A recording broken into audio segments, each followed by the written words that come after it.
ಗುಂಪು ಇಲ್ಲಿ 2 ಗುಂಪು 15 ವರ್ಷ ಗುಂಪು ಹೋಗೋ ಸ್ಟೇಷನ್ ಒಳಗೆ. ಈಗ ನಮ್ಮ ಸಾಹೇಬ್ರು ಬಂದು ಇದೆಲ್ಲ ಪ್ರಾಬ್ಲಮ್ ಸಾಲ್ವ್ ಮಾಡ್ಬೇಕು, ಚೆನ್ನಾಗಿರಲ್ಲ ಅಂತ ಹೇಳ್ಬಿಟ್ಟು ಹಿಂದೆ ಒಂದ್ಸಲ ಮೊದಲ ಸಲ ಗೆದ್ದಾಗ ಇಲ್ಲಿಗೆ 40 ಮನೆಗಳನ್ನ ಈ ತಿಗಡಹಳ್ಳಿ ಗ್ರಾಮಕ್ಕೆ ಕೊಟ್ರು. ಮತ್ತೆ ಅದೇ ಗ್ರಾಮ ಸಿಸಿ ರೋಡ್ ಮಾಡಬೇಕು ಅಂತ ಹೇಳ್ಬಿಟ್ಟು ಎಲ್ಲಾ ರೋಡ್ಗೂ ಸಿಸಿ ಗ್ರಾಮ ಮಾಡೋದು. ನಿಜ ಹೇಳಮ್ಮ, ಮಾತಾಡ್ಬೇಕು, ಸುಮ್ಮನೆ ಕೂತ್ಕೊಳ್ಳಲ್ಲ.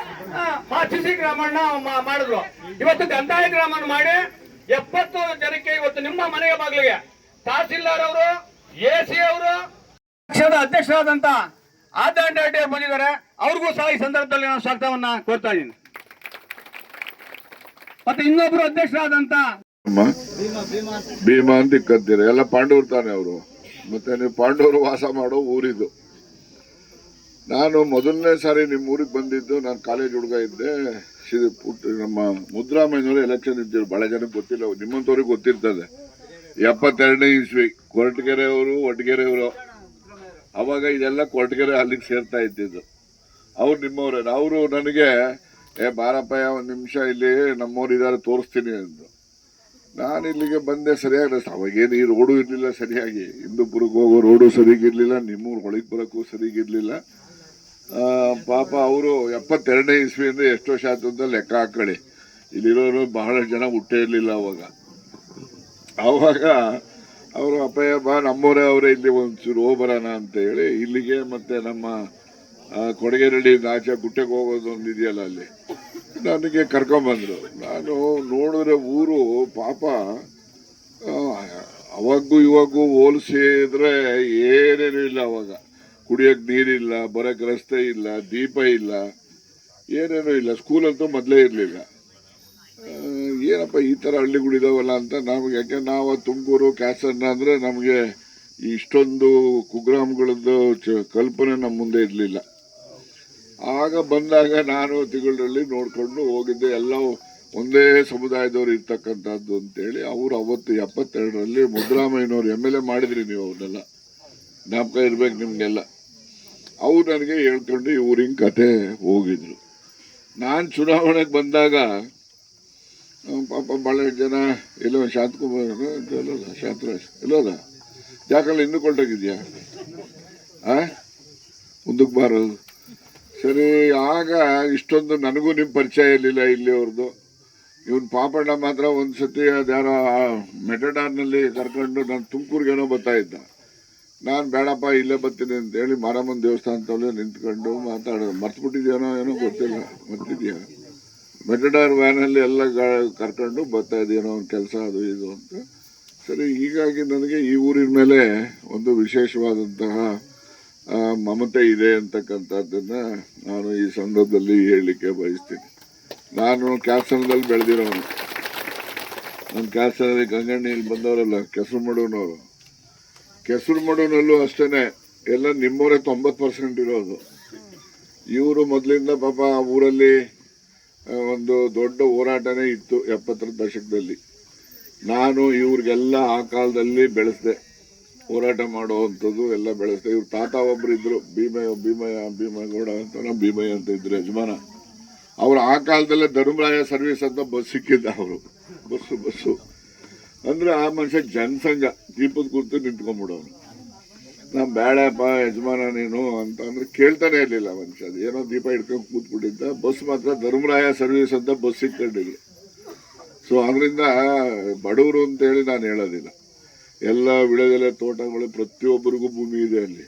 ನಿಮಗೂ ಕೂಡ ಈ ಊರಿನಲ್ಲಿ ಹಿಂದಿಂದ ಅಭಿವೃದ್ಧಿ ಕಡಿಮೆ ಇರ್ಬೋದು. ಆದರೆ ನಾನು ಶಾಸಕ ಆದ ಮೇಲೆ ನಿಮ್ಮೂರಿಗೆ ಆದಷ್ಟು ಹೆಚ್ಚು ಶ್ರಮ ವಹಿಸಿ ಕೇಳದಂಥದ್ದನ್ನು ಮಾಡುವಂಥ ಪ್ರಯತ್ನ ಮಾಡಿದ್ದೀನಿ. ಏನೇ ನಾರಾಯಣಪ್ಪ, ಊರೊಳಗೆ ನಿಂದೊಂದು ಪಾರ್ಟಿ ಇವ್ರದ್ದೊಂದು ಪಾರ್ಟಿ ಎಲ್ಲ ಒಟ್ಟಾಗಿದ್ರೆ ಬಹಳ ಸಂತೋಷ ಇಲ್ವಾ? ಎಲ್ಲ ಒಂದೇ ಇದ್ರೆ ಬಹಳ ಸಂತೋಷ.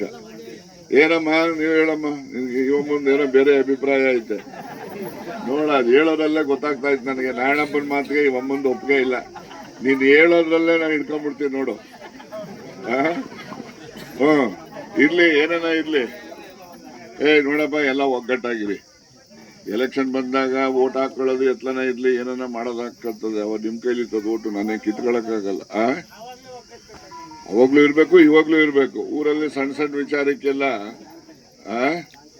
ಏನಪ್ಪ ರಾಮಚಂದ್ರ ಬಸವರಾಜು, ರಾಮಚಂದ್ರ, ಶಾಂತಕುಮಾರ, ನಾರಾಯಣಪ್ಪ, ಪಾಪಣ್ಣ, ನೀವೆಲ್ಲ ಒಟ್ಟಾಗಿ ಇದ್ರೆ ಊರಲ್ಲಿ ನಮಗೂ ಸಂತೋಷ. ನೀವೆಲ್ಲ ಒಟ್ಟಾಗಿ ಬಂದು ಏನಾರ ಕೇಳಿ, ಏನೋ ಸಮುದಾಯ ಭವನ ಹೇಳಿದಿರಿ, ಖಾತೆ ಮಾಡಿಲ್ಲ ಅಂತ ಹೇಳಿದ್ರಿ, ಈ ಕೂಡಲೇ ಖಾತೆನೂ ಮಾಡ್ಕೊಡ್ತಾರೆ.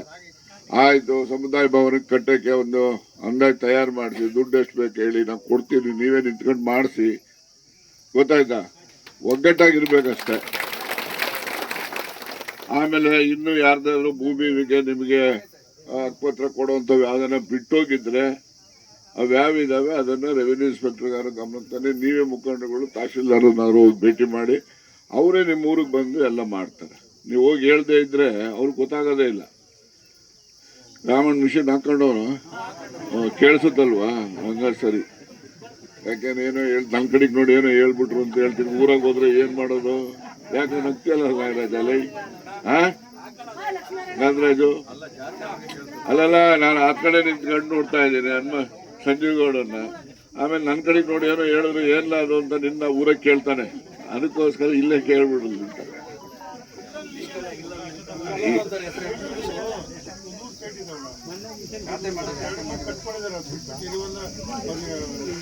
ಖಾತೆನೂ ಮಾಡ್ಕೊಡ್ತಾರೆ. ಹಕ್ಕುಪತ್ರ ಯಾರಿಗಾರ ಕೊಟ್ಟಿಲ್ಲದೆ ಅಂದ್ರೆ ಅದನ್ನು ಕೂಡ ಕೊಡ್ತಾರೆ. ಇವತ್ತು ಕೊಟ್ಟಾಕ್ಬಿಟ್ರೆ, ಇದು ಕೊಟ್ಬಿಟ್ರೆ ಅಲ್ಲಿ ಮುಗ್ದೋಯ್ತು ಅಂತ ತಿಳ್ಕೊಬೇಕಾಗಿಲ್ಲ. ಗೊತ್ತಾಯ್ತಾ? ಇದು ನಿರಂತರವಾಗಿ ಇರಬೇಕು. ಇದ್ದವ್ರಿಗೆ ಮಾಡೋದು, ಇದ್ದವ್ರು ಮಾಡಿ. ಈಗ ಫಸ್ಟು ಯಾರ್ಯಾರು ಪೊಸಿಷನ್ ಅಲ್ಲಿ ಇದ್ದಾರೆ, ಮನೆ ಕಟ್ಕೊಂಡಿದ್ದಾರೆ, ಅವ್ರಿಗೆ ಖಾತೆ ಪಾಣಿ ಏನೂ ಆಗಿರೋದಿಲ್ಲ, ದಾಖಲೆ ಇರೋದಿಲ್ಲ, ಅಂಥವ್ರೆಲ್ಲ ಮೊದಲು ಮಾಡೋಣ. ಆಮೇಲೆ ಉಳಿದಿರೋ ಜಾಗ ನಿಮ್ಮ ಊರಿನವ್ರಿಗೆ ಸೇರಿರ್ತದೆ. ಅದೇನು ಬೇರೆ ಊರಿನವ್ರು ಯಾರು ಬರೋದಿಲ್ಲ. ಮುಂದೆ ಯಾವತ್ತಾದರೂ ಕೂಡ ಮಾಡಿಕೊಡೋವಂಥ ಕೆಲಸ ನಾವು ಮಾಡೋಣ. ಆಯಿತಾ? ಇವತ್ತು ಸುಮಾರು ಇಲ್ಲಿ ನಾವೊಂದು 102 ಜನಕ್ಕೆ ಇವತ್ತು ನೀನು ಹೇಳ್ದಂಗೆ ವೆಂಕಟಾಪುರ, ಮಜರೆ, ತಿಗಳರಳ್ಳಿ ಅಂತ ಬರ್ಕತ್ತಾ ಇದ್ರಿ. ಇದು ಮುಂದಕ್ಕೆ ನೀವು ಮಜರೆ ಬರೆಯಂಗಿಲ್ಲ, ತಿಗಳರಳ್ಳಿ ಅಂತಾನೆ ಪಾಣಿನೂ ಬರ್ತೈತೆ ಮತ್ತು ಎಲ್ಲ ದಾಖಲೆಗಳಲ್ಲೂ ಬರ್ತೈತೆ. ಮಜರೆ ಅಂತ ಏನೂ ಎಲ್ಲೂ ಬರಲ್ಲ. ಗೊತ್ತಾಯ್ತಾ? ನಿನ್ನೆ ದಿವಸ ಮುಖ್ಯಮಂತ್ರಿಗಳು ಬಂದು ನಿಮ್ಮನ್ನೆಲ್ಲ ಕರೆಸಿ ಭಾಷಣ ಮಾಡಿದ್ದಾರೆ. ಕೇಳಿದ್ರಲ್ವಾ? ಕೇಳಿದ್ರೆ ಎದ್ದೊಳ್ಟೋದ್ರು, ಲೇಟ್ ಆಯ್ತು ಅಂತ. ಬಹಳ ಜನ ಎಲ್ಲ ಊರ್ ಕಡೆ ಕಾಲೆ 2 ಗಂಟೆ ಆಯ್ತು, 3 ಗಂಟೆ ಆಯ್ತು, ಊರಾಗ ಹಾಲು ಕರಿಬೇಕು ಅಂತ ಹಾಲೆ ಓದ್ತಿದ್ರು. ನಾನು ನೋಡ್ಲಿಲ್ವ? ನಾನು ಇದ್ರೆ ಬಹಳ ಸಂತೋಷ. ನಾನು ಅಲ್ಲೇ ಇದ್ದೆ. ನೀವು ಬಂದಿಲ್ಲದೆ ಇರ್ಬೋದು. ಬಹಳ ಜನ ಹಾಲು ಕರಿ ಟೈಮ್ ಆಯ್ತು ಅಂತ ಹೇಳಿ ಬಸ್ ಎಲ್ಲ ಇತ್ತು ನೋಡೋಣ ಅಂತ ಹೊಡ್ತಾ ಇದ್ದ ಹಾಲೆ. ಆಯ್ತು, ಈಗ ನೋಡಮ್ಮ, ಅವೆಲ್ಲ ನಿಂಗೆ ತೊಂದರೆ ಆದ್ರೇನೆ ನೀವು ನೆನೆಸ್ಕೊಳ್ಳೋದು. ತೊಂದರೆ ಆಗ್ತಿದ್ರೆ ಯಾರು ನೆನೆಸ್ಕೊಳ್ಳಲ್ಲ. ಅದಕ್ಕೆ ಬೇಕಂತಾನೆ ತೊಂದರೆ ಮಾಡಿರೋದು. ಬಸ್ ಲೇಟಾಗಿ ಕಳಿಸಿದ್ದೀನಿ. ಗೊತ್ತಾಯ್ತಾ? ಅದೇನೇ ಇರಲಿ, ನಮ್ಮಲ್ಲಿ ತಿಗಳರಳ್ಳಿನಲ್ಲಿ ನೀವು ಸುಮಾರು ನಮಗಿಲ್ಲಿ 100 ಚಿಲ್ಲ ಒಟ್ಟು ಮನೆ ಇರ್ತಕ್ಕಂಥದ್ದು. 199 ಮನೆ ಇದ್ದಾವೆ. ಒಟ್ಟಿಗೆ 602 ಜನಸಂಖ್ಯೆ ಇದ್ದೀರಾ ನೀವು. ವೋಟರ್ಸು ಅಷ್ಟೇ ಇದ್ರೆ, ಜನಸಂಖ್ಯೆ ಇಲ್ಲ. ವೋಟರ್ಸ್ ಎಲ್ಲ ಕಡೆ ಜಾಸ್ತಿ ಇದೆ ವೋಟರ್ಸ್. ಆಯ್ತು, ಒಟ್ಟಲ್ಲಿ 199 200 ಮನೆ ಇದ್ದೀರಿ ನೀವು. ನಾನೆಲ್ಲ ನೋಡಿದೆ 2008ರಿಂದ ನಿಮ್ಮೂರಲ್ಲಿ ಎಲೆಕ್ಷನ್ನು ಓಟು ಎತ್ತೆದ್ದು ಬಿದ್ದಾವೆ ಅಂತ ಹೇಳಿ ಎಲ್ಲ ನೋಡಿದೆ. 2008 ನಾನು ಮೊದಲನೇ ಸರಿ ನಿಂತ್ಕೊಂಡಲ್ಲ, ಅವಾಗ್ಲಿಂದ ಇಲ್ಲಿಂದ ತನಕ ನೋಡಿದೆ. ಆದ್ರೆ ಲೀಡ್ ಕೊಟ್ಟಿದ್ದೀರಿ ಎಲ್ಲ ಸರಿನು, ಆದ್ರೆ ಜಾಸ್ತಿ ಬಂದಿಲ್ಲ. ಎಲ್ಲ ಕಡೆ ನಾನು 2008 ಕಥೆನೂ ಹೇಳ್ತೀನಿ. 2008, 2009, 2013, 2018, 2023 ಇಷ್ಟು ವರ್ಷದ್ದು ಕೂಡ ಇಲ್ಲೇ ಕತೆ ಇದೆ. ನಾನು ನೋಡಿದೆ ಎಲ್ಲನೂ ಒಂದೇ ಸರಿ. ಬಟ್ ಎಲ್ಲ ಸರಿನೂ ಲೀಡ್ ಕೊಟ್ಟಿದ್ದೀರಿ, ಅಷ್ಟೊಂದು ಜಾಸ್ತಿ ಬಂದಿಲ್ಲ. ಮೊನ್ನೆಗೂ ಕೊಟ್ಟಿದ್ದೀರಿ ಜಾಸ್ತಿ. ಮೊನ್ನೆ ಒಂದು 200 ಓಟೇನೂ ಜಾಸ್ತಿ ಕೊಟ್ಟಿದ್ದೀರಿ. ಹೌದಲ್ಲನೇ ಪಾಪ ಬಿಡ? ನೀವೆಲ್ಲ ಲೆಕ್ಕ ಮಡಿಕೋಬೇಕು ಕಣ. ನಾಳೆ ಗ್ರಾಮ ಪಂಚಾಯತಿ ಎಲೆಕ್ಷನ್ಗೆ ಮೊದಲಿಂದ ಇಕ್ಕೋಬೇಕು. ಈಗೆಲ್ಲ ಮುಂದೆ ಗ್ರಾಮ ಪಂಚಾಯತಿ ಎಲೆಕ್ಷನ್ಗಳು ಅವು ಇವೆಲ್ಲ ಬರ್ತವೆ. ಆಗುವಂಥವ್ರು ಅವೆಲ್ಲ ದಾಖಲೆ ಇಟ್ಕೊಂಡು ಜನಗಳಿಗೆ ಏನು ಅನುಕೂಲ ಬೇಕೋ ಎಲ್ಲ ನೀವು ಮಾಡಿದ್ರೆ ನಾಳೆ ಅವರೆಲ್ಲ ನಿಮ್ಗೆ ಆಶೀರ್ವಾದ ಮಾಡ್ತಾರೆ. ಇಲ್ಲ ಅಂತ ಹೇಳಿದ್ರೆ ಅಯ್ಯೋ ಇವನ ಬಿಡು ನೋಡೋಣ ಅಂದ್ಕೊಂಡು ಅವ್ರಿಗೆ ಯಾರಿಗೋ ಬೇಕೋ ಇನ್ನೊಬ್ರಿಗೆ ಹಾಕ್ತಾರೆ, ನಿಮ್ಮನ್ನು ಮನೆ ಕಡೆಗೆ ಕಳಿಸ್ತಾರೆ. ನಿನಗೆ ಅಂತಲ್ಲ, ಯಾರು ಕೆಲಸ ಮಾಡಲ್ಲ ಅವ್ರನ್ನ ಮನೆಗೆ ಕಳಿಸ್ತಾರೆ. ಹೌದಲ್ವಾ?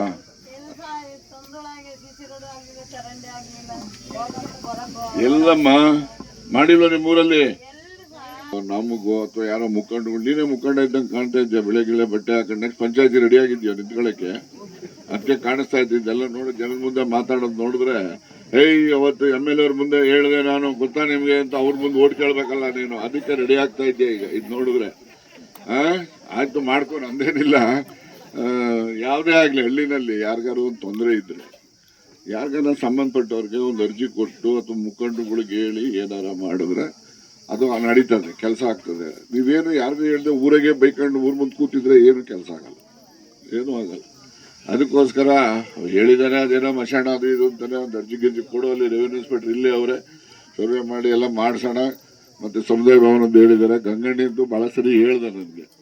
ಮತ್ತು ಮಧುಗಿರಿನಲ್ಲೂ ಜಾಗ ಇದೆ, ಜಾಗ ಕೊಟ್ಟಿದ್ದೀವಿ, ಅಲ್ಲೂ ಕೂಡ ಒಂದು ಹಾಸ್ಟ್ಲು ಮಕ್ಕಳುಗಳಿಗೆ ಕಟ್ಸುವಂಥದ್ದು ಕೂಡ ಮಾಡೋಣ ಮುಂದಿನ ದಿನಗಳಲ್ಲಿ ಅಂತಕ್ಕಂಥ. ಸರ್ಕಲಲ್ಲಿ ಅಲ್ಲಿ ಅಂಬೇಡ್ಕರ್ ಸ್ಟ್ಯಾಚ್ಯೂ ಪಕ್ಕದಲ್ಲಿರೋದೇ ನಿಂದೇ ಜಾಗ, ಅದು ಮೇನ್ ರೋಡಲ್ಲಿದೆ, ಸರ್ಕಲಲ್ಲಿದೆ, ಗೊತ್ತಾಯ್ತಾ. ನಾನು ಹಿಂದೆ ಒಂದು 10 ಲಕ್ಷನೋ 5 ಲಕ್ಷನೋ ಹಾಕಿ ಒಂದು 4 ರೂಮ್ ಕಟ್ಸ್ಕೊಟ್ಟಿದ್ದೀನಿ ಅಲ್ಲಿ. ಅದನ್ನ ಯಾರಿಗೋ ಬಾಡಿಗೆ ಗಿಡಿಗೆ ಕೊಟ್ಕೊಂಡವ್ರು ಇವರೆಲ್ಲ. ಸರಿ, ಏನಾರ ಇರಲಿ, ನಾನು ಹೇಳೋದು ನಿಮ್ಮ ಪರವಾಗಿ ನಾವು ಇದ್ದೀವಿ.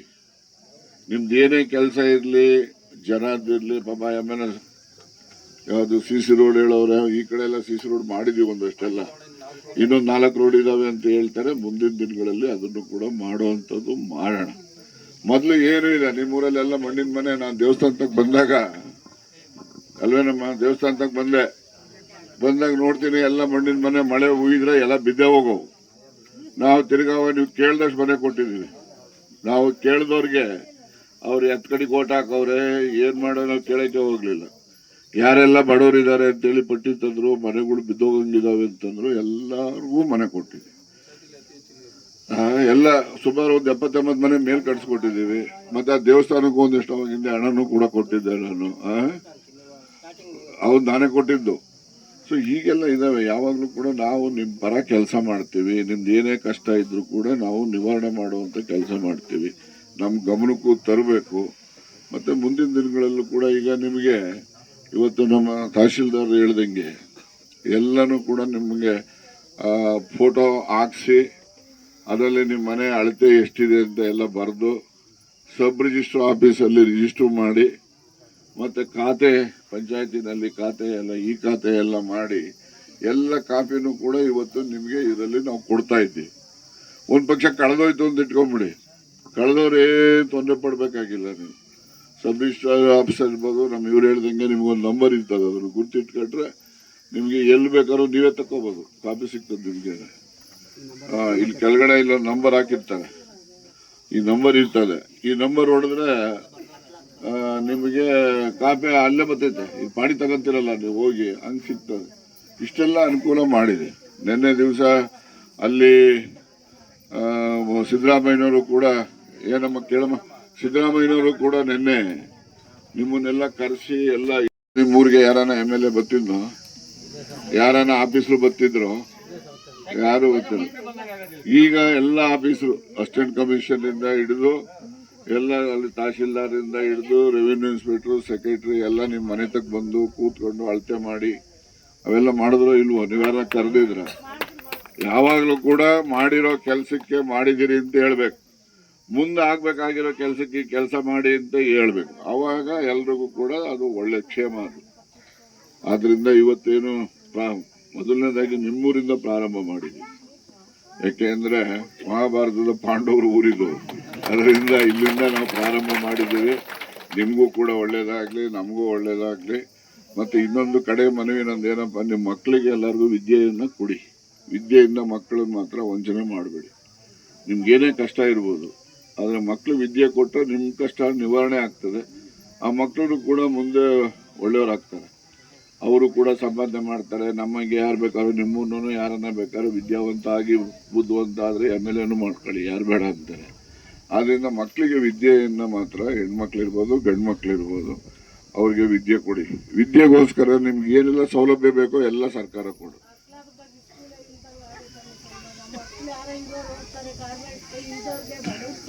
ಯಾಕಮ್ಮ ಮಿಡ್ಲ್ ಸ್ಕೂಲ್ ಗೌರ್ಮೆಂಟ್ ಸ್ಕೂಲ್ ಇಲ್ವಾ? ಸ್ಟ್ರೆಂತ್ ಇಲ್ಲ ಅಂತ ಕ್ಲೋಸ್ ಸ್ಕೂಲ್ ಇದ್ದಿದ್ದು ನಮ್ಮ ಮಕ್ಳಿಲ್ಲ ಅಂತ ಮುಚ್ಚಿಬಿಟ್ರೆ ಏನ್ ಮಾಡೋದು? 10 ಮೇಲಾದ್ರೆ ನಾಳೆನೆ ಓಪನ್ ಮಾಡ್ಸೋಣ. ನಾಳೆನೆ 300 ಪುನಮ್ಮ ಈಗ ಅಕ್ಲಾಪುರದ ರಸ್ತೆದು ಟೆಂಡರ್ ಕರೆದಿದ್ದೀವಿ, ರೋಡ್ ಕೂಡ ಮಾಡ್ತೀವಿ. ಮಾಡಿದ್ದೀವಿ. 10 ಜನಕ್ಕಿಂತ ಹೆಚ್ಚು ಮಕ್ಕಳಿದ್ರೆ ಅರ್ಜಿ ಕೊಟ್ರೆ ನಾಳೆನೋ ನಾಳೆದಿಂದನೇ ಪ್ರಾರಂಭ ಮಾಡಿ. ನೀವು ಯಾರನ್ನೋ ಒಂದು ತಗೊಬರಪ್ಪ, ಅಕ್ಲಾಪುರದವ್ರಿಗೆ ಯಾರು ಇಲ್ಲಿ ನಿಂತಿದ್ದ ಇಲ್ಲಿ ಅವನು. ಕಂದಾಯ ಗ್ರಾಮಗಳು ಅಂದರೆ ಬಹುತೇಕ ತಮ್ಗೆ ಗೊತ್ತೇ ಇದೆ. 2-3 ತಲೆಮಾರುಗಳಿಂದ ರೈತರು, ಹಿಂದೆ ಯಾರೋ ಒಬ್ಬ ದೊಡ್ಡವರು ಇಲ್ಲಿ ಮನೆ ಕಟ್ಕೊಳ್ಳಿ ಅಂತ ರೈತರಿಗೆ ಜಾಗ ಕೊಟ್ಟಿರ್ತಾರೆ. ಸರ್ವೆ ನಂಬರಲ್ಲಿ ಜಾಗ ಕೊಟ್ಟಿರ್ತಾರೆ, ಕಟ್ಟಿರ್ತಾರೆ. ಅದು ಅಥವಾ ಸರ್ಕಾರದಿಂದ ಮನೆ ಹಾಕಿದಾಗ ಅವನು ಬಂದು ಇನ್ನೊಬ್ಬ ಬರ್ತಾನೆ, ಮೊಮ್ಮಗ ಬರ್ತಾನೆ, ಇದು ನನ್ನ ಜಮೀನು, ನೀನು ಹೆಂಗೆ ಮಾಡ್ತೀಯ ಅಂತ ಹೇಳಿ ಅವಾಗ ಎಲ್ಲ ಸ್ವಲ್ಪ ಲೀಗಲಿ ಕಾಂಪ್ಲಿಕೇಶನ್ ಆಗ್ತಾ ಇತ್ತು ಅಲ್ವಾ. ಇದು ಸರ್ವೇ ಸಾಮಾನ್ಯ ಹಳ್ಳಿಗಳಲ್ಲಿ ಇರುತ್ತಲ್ವಾ. ನಮ್ಮ ಹೆಸರಿಗೆ ಪಾಣಿ ಇದೆ, ನೀವು ಬಂದು ಸುಮ್ಮನೆ ನಮ್ಮ ಹೊಲದಲ್ಲಿ ಮನೆ ಕಟ್ಟಿದ್ದೀರಾ ಅಂತ ಕೆಲವು ಕಡೆ ಗಲಾಟೆಗಳಾಗೋ ಸಂದರ್ಭಗಳಿದ್ದಾವೆ. ಇಂಥವು ನಮ್ಮ ರಾಜ್ಯದಲ್ಲಿ, ನಮ್ಮ ತಾಲೂಕಲ್ಲಿ ಬೇಕಾದಷ್ಟು ಹಳ್ಳಿಗಳಿತ್ತು. ಹಿಂದೆ ಸಾಹೇಬರು ಗೆದ್ದಾಗ ಒಂದು ಬಿಲ್ಲನ್ನು ಪಾಸ್ ಮಾಡಿದರು ಅಸೆಂಬ್ಲಿಯಲ್ಲಿ. ಇಂಥ ಯಾರ್ಯಾರು ರೈತರಿದ್ದಾರೆ, ಲಕ್ಷಾಂತರ ಜನ ರೈತರಿದ್ದಾರೆ. ಅದರಲ್ಲಿ ಬಹುತೇಕ ಗೋಲ್ರಟ್ಟಿಗಳಿರ್ಬೋದು, ಲಂಬಾಣಿ ತಾಂಡಗಳಿರ್ಬೋದು, ಎಲ್ಲ ತಳ ಸಮುದಾಯಗಳು ವಾಸ ಮಾಡ್ತಾ ಇದ್ದಾರೆ. ಅವ್ರಿಗೆಲ್ಲರಿಗೂ ಕೂಡ ಒಂದು ಹಕ್ಕನ್ನು ಕೊಡಬೇಕು. ಈಗ ನೀವು ಸರ್ವೆ ನಂಬರಲ್ಲಿ ಇರ್ತಕ್ಕಂಥ ಮನೆಗಳಿಗೆ ಲೋನ್ ತಗೊಳಕ್ಕಾಗಲ್ಲ. ಹೊಸ ಮನೆ ಕಟ್ಟಬೇಕಂದ್ರೆ ಕಷ್ಟ, ಏನೇ ನಿಮ್ಮ ಅಭಿವೃದ್ಧಿ ಮಾಡ್ಕೋಬೇಕಂದ್ರೆ ಕಷ್ಟ ಇತ್ತು. ಅಂಥ ಸಂದರ್ಭದಲ್ಲಿ ಕಳೆದ ಸರ್ಕಾರದಲ್ಲೇ ಸಾಹೇಬ್ರು ಹಿಂದೆ ಗೆದ್ದಿದ್ರಲ್ಲ, ಅವಾಗ ಬಿಲ್ಲನ್ನು ಪಾಸ್ ಮಾಡಿದರು. ಈಗ ಈ ಸರ್ಕಾರ ಬಂದಮೇಲೆ ಒಂದು ತೀರ್ಮಾನ ಮಾಡಿ, ಮಾನ್ಯ ಮುಖ್ಯಮಂತ್ರಿಗಳಿರ್ಬೋದು, ಕಂದಾಯ ಸಚಿವರಿರ್ಬೋದು, ಮತ್ತು ಮಾನ್ಯ ಶಾಸಕರಿರ್ಬೋದು, ಇವರೆಲ್ಲ ಏನು ತೀರ್ಮಾನ ಮಾಡಿದ್ರು? ರೈತರಲ್ಲಿ ಮನೆ ಕಟ್ಕೊಂಡಿದ್ದಾರೆ. ರೈತರು ಯಾರು ಬಂದು ನಮ್ಮ ಕಚೇರಿಗೆ, ತಾಲೂಕು ಕಚೇರಿಗೆ ಬಂದು ಅರ್ಜಿ ಕೊಡೋ ಹಾಗಿಲ್ಲ. ಅದನ್ನು ಸರ್ಕಾರದ ವತಿಯಿಂದನೇ ಮಾಡಬೇಕು. ನಾವೇ ಮಾಡಬೇಕು. ಈಗ ನಿಮ್ಮ ಮನೆ ವಾಸ ಇದ್ದರೆ ನೀವು ಯಾರಾದರೂ ಅರ್ಜಿ ಕೊಟ್ಟಿದ್ದೀರಾ? ಇಲ್ಲಿ ಹಕ್ಕುಪತ್ರ ಇವತ್ತು ಕೊಡ್ತಾ ಇದ್ದೀವಿ. ಯಾರಾದರೂ ಅರ್ಜಿ ಕೊಟ್ಟಿದ್ದೀರಾ ನೀವು? ಇಲ್ಲ. ನಿಮ್ಮ ಮನೆಗೆ ಬಂದಿದ್ದಾರೆ, ನಮ್ಮ ವಿಲೇಜ್ ಅಕೌಂಟೆಂಟ್ ಬಂದಿದ್ದಾರೆ, ಸರ್ವೇಯರ್ ಬಂದಿದ್ದಾರೆ, ರೆವಿನ್ಯೂ ಇನ್ಸ್ಪೆಕ್ಟರ್ಗಳು ಬಂದಿದ್ದಾರೆ, ನಿಮ್ಮನ್ನು ನಿಲ್ಲಿಸಿದ್ದಾರೆ, ಫೋಟೋ ತೆಗೆಸಿದ್ದೀವಿ ಅಲ್ವಾ? ನಿಮ್ಮ ಮನೆ ಮುಂದೆ ನೀವು ಎಷ್ಟು ವಾಸ ಇದ್ದೀರಿ ಅದ್ರ ವಿಸ್ತೀರ್ಣ ಗುರ್ತು ಮಾಡ್ಕೊಂಡಿದ್ದೀವಿ, ಎಂಥ ಮನೆಯಲ್ಲಿ ವಾಸ ಇದ್ದೀರಾ ಅಂತ ಮಾಡಿದ್ದೀವಿ. ಅದನ್ನು ತಗೊಂಡೋಗಿ ನಾವು ರಿಜಿಸ್ಟ್ರೇಷನ್ ಎಲ್ಲ ಮಾಡಿದ್ದೀವಿ. ಎಲ್ಲ ಸಬ್ ರಿಜಿಸ್ಟ್ರಾರ್ ಬಂದು ರಿಜಿಸ್ಟರ್ ಮಾಡಿದಿರಲ್ವಾ? ಸೊ ನೀವೆಲ್ಲ ಒ ಟಿ ಪಿ ಕೊಟ್ಟಿದ್ದೀರಿ, ಹೌದಾ? ಮತ್ತೆ ನೀವೇನೋ ಫೀಸ್ ಕಟ್ಟಿದ್ದೀರಿ, ಒಂದು 200-300 ಎಷ್ಟೋ ಫೀಸ್ ಕಟ್ಟಿಲ್ವಾ? ಅದು ಇಲ್ಲ, ಕೆಲವ್ರು ಕಟ್ಟಿದ್ದೀರಿ. ಸೊ ಇಷ್ಟನ್ನ ಕೂಡ ಮಾಡಿ ನಿಮಗೆ ಒಂದು ಹಕ್ಕುಪತ್ರ, ರಿಜಿಸ್ಟ್ರೇಷನ್ ಪತ್ರ ಬೇರೆ ಕೊಟ್ಟಿದ್ದೀವಿ, ಹೌದಾ? ರಿಜಿಸ್ಟ್ರೇಷನ್ ಪತ್ರ ಇದೆ ನಿಮ್ಮ ಹತ್ರ. ಮತ್ತೆ ಇವತ್ತು ಹಕ್ಕುಪತ್ರನೂ ಕೂಡ ಕೊಡ್ತಾ ಇದ್ದೀವಿ. ಮಾನ್ಯ ಮುಖ್ಯಮಂತ್ರಿಗಳು ಕೂಡ ನಿನ್ನೆ ತುಮಕೂರಲ್ಲಿ ಕೊಟ್ಟರು. ಸುಮಾರು ಜನ ಇಲ್ಲಿಯವರು ಬಂದಿರ್ಬೋದು. ಮಾನ್ಯ ಶಾಸಕರು ನಾನೇ ಎಲ್ಲಿ ತಾಲೂಕು ಆಫೀಸ್ ಕರೆಸಿ ಕೊಡ್ಬೋದಿತ್ತು. ಶಾಸಕರು ಏನು ಮಾಡಿದ್ರು, ಬೇಡ ಅಲ್ಲೇ ಹೋಗೋಣ, ಹಳ್ಳಿಗೆ ಹೋಗೋಣ, ಅವರು ಹಳ್ಳಿ ಹತ್ರನೇ ಹೋಗಿ ಅವ್ರ ಮುಂದೆನೇ ನಾವು ಕೊಡೋಣ, ಅವ್ರು ಯಾಕೆ ಇಲ್ಲಿ ಬರಬೇಕು, ನಾವೇ ಹೋಗೋಣ ಅಂಥೇಳಿ ತೀರ್ಮಾನ ಮಾಡಿ ಇಲ್ಲಿ ಬಂದಿದ್ದೀವಿ. ಇವತ್ತಿಂದ ನಿಮ್ಮೂರಿಂದ ಪ್ರಾರಂಭ ಮಾಡಿ ಕೊಡ್ತಾ ಇದ್ದೀವಿ. ಮತ್ತು ಈಗ ಹಿಂದೆ ಹಕ್ಕುಪತ್ರ ಕೊಟ್ಟರೆ ಹಕ್ಕುಪತ್ರ ಮಾತ್ರ ನಿಮ್ಮ ಜಾಬಲ್ಲಿರೋದು, ಬ್ಯಾಗಲ್ಲಿ ಖಾತೆ ಆಗ್ತಾ ಇರಲಿಲ್ಲ, ಪಂಚಾಯತಿಗೆ ತಿರುಗಬೇಕಾಗಿತ್ತು.